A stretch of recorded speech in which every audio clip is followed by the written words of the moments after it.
सफलता शब्द हर किसी को लुभाती है और हर कोई सफलता को प्राप्त करना चाहता है, लेकिन सफलता हर किसी को नहीं मिल पाती। लेकिन आपने सोचा है कि आखिर इसका कारण क्या है? इसका जवाब आपको गौतम बुद्ध के जीवन से जुड़ी इस कहानी से मिलेगा। इस कहानी के माध्यम से आप यह जान पाएंगे कि सफलता के लिए किए जाने वाले प्रयासों में हमसे कहां चूक हो जाती है, जिस कारण असफलता का सामना करना पड़ता है। सफलता से जुड़ी गौतम बुद्ध की कहानी। एक बार गौतम बुद्ध अपने भिक्षुओं के साथ एक गांव से गुजर रहे थे। उस गांव में पानी की व्यवस्था न होने के कारण लोग परेशान थे। गांव के लोगों को पानी लाने के लिए बहुत दूर जाना पड़ता था। गांव के निकट बहुत बड़ा मैदान था, जिसमें छोटे छोटे बहुत सारे गड्ढे खुदे हुए थे। एक भिक्षु ने अपनी जिज्ञासा को शांत करने के लिए गौतम बुद्ध से पूछा कि गांव के इस मैदान में जो इतने सारे गड्ढे खुदे हुए हैं, आखिर उनका क्या उपयोग है? बुद्ध ने मुस्कुराते हुए अपने भिक्षु को जवाब देते हुए कहा कि प्रिय भिक्षु, इस गांव में पानी की समस्या है, इसीलिए गांव वालों ने पानी की खोज में ये छोटे छोटे गड्ढे खोदे हैं। इतना सुनते ही भिक्षु उन गड्ढों में पानी ढूंढने लगता है, लेकिन उसे पानी की बूंद भी नहीं मिलती। फिर वह गौतम बुद्ध से कहता है कि इन गड्ढों में तो पानी ही नहीं है। गौतम बुद्ध कहते हैं, तुम्हें वहां लोगों की भीड़ दिख रही है। वे सभी लोग गांव से दूर एक नदी की ओर पानी लाने के लिए जा रहे हैं। इस पर भिक्षु पूछता है कि क्या इस गांव के जमीन में बिल्कुल भी पानी नहीं है? गौतम बुद्ध कहते हैं, पानी तो है, लेकिन गांव में ऐसा कोई नहीं है जो पानी को ढूंढ सके। भिक्षु को बुद्ध की बात समझ नहीं आती। तब गौतम बुद्ध कहते हैं, गांव के लोगों ने पानी की खोज में ही मैदान में इतने सारे गड्ढे तो कर दिए हैं, लेकिन इसके बावजूद उन्हें पानी प्राप्त नहीं हुआ। तुम जानते हो ऐसा क्यों? इसका कारण यह है कि समस्या के समाधान के लिए सही जगह परिश्रम नहीं की गई है। यदि गांव के लोग अलग अलग कई गड्ढे करने के बजाय सही दिशा में केवल एक गड्ढा ही करते, जो कि 100 गड्ढों के बराबर होता, तो इन्हें अवश्य ही पानी मिल जाता।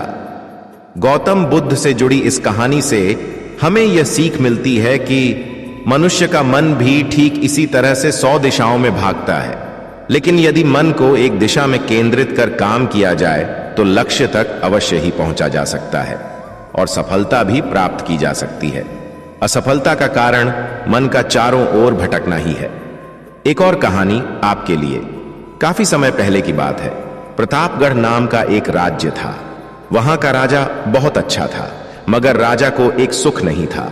वह यह कि उसके कोई भी संतान नहीं थी और वह चाहता था कि अब वह राज्य के अंदर किसी योग्य बच्चे को गोद ले, ताकि वह उसका उत्तराधिकारी बन सके और आगे की बागडोर को सुचारू रूप से चला सके। और इसी को देखते हुए राजा ने राज्य में घोषणा करवा दी कि सभी बच्चे राजमहल में एकत्रित हो जाएं। ऐसा ही हुआ। राजा ने सभी बच्चों को पौधे लगाने के लिए भिन्न भिन्न प्रकार के बीज दिए और कहा कि अब हम 6 महीने बाद मिलेंगे और देखेंगे कि किसका पौधा सबसे अच्छा होगा।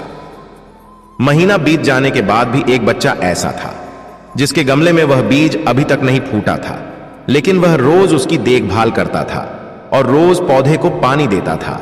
देखते ही देखते 3 महीने बीत गए। बच्चा परेशान हो गया। तभी उसकी मां ने कहा कि बेटा, धैर्य रखो, कुछ बीजों को फलने में ज्यादा वक्त लगता है। और वह पौधे को सींचता रहा। 6 महीने हो गए। राजा के पास जाने का समय आ चुका था, लेकिन वह डर हुआ था कि सभी बच्चों के गमलों में तो पौधे होंगे और उसका गमला खाली होगा। लेकिन वह बच्चा ईमानदार था और सारे बच्चे राजमहल में आ चुके थे।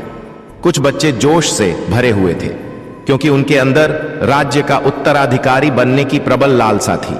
अब राजा ने आदेश दिया, सभी बच्चे अपने अपने गमले दिखाने लगे, मगर एक बच्चा सहमा हुआ था क्योंकि उसका गमला खाली था। तभी राजा की नजर उस गमले पर गई। उसने पूछा, तुम्हारा गमला तो खाली है? तो उसने कहा, लेकिन मैंने इस गमले की 6 महीने तक देखभाल की है। राजा उसकी ईमानदारी से खुश था कि उसका गमला खाली है, फिर भी वह हिम्मत करके यहां आ तो गया। सभी बच्चों के गमले देखने के बाद राजा ने उस बच्चे को सभी के सामने बुलाया। बच्चा सहम गया और राजा ने वह गमला सभी को दिखाया। सभी बच्चे जोर से हंसने लगे। राजा ने कहा, शांत हो जाइए, इतने खुश मत होइए।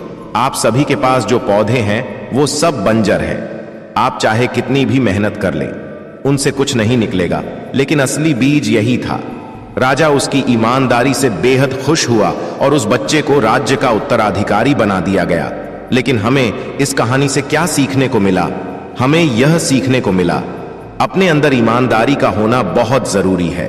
अगर हम खुद के साथ ईमानदार हैं तो जीवन के किसी न किसी पड़ाव में सफल हो ही जाएंगे, क्योंकि हमारी औकात हमें ही पता होती है। दोस्तों, अगर ये बातें आपको थोड़ी सी भी अच्छी लगी हो ना, तो इस वीडियो को एक लाइक जरूर करिएगा और अपने फैमिली मेंबर के साथ शेयर जरूर करिएगा। इस चैनल को सब्सक्राइब भी आप कर सकते हैं नीचे लाल बटन को दबाकर। मिलते हैं और अच्छी वीडियो के साथ, तब तक के लिए अपना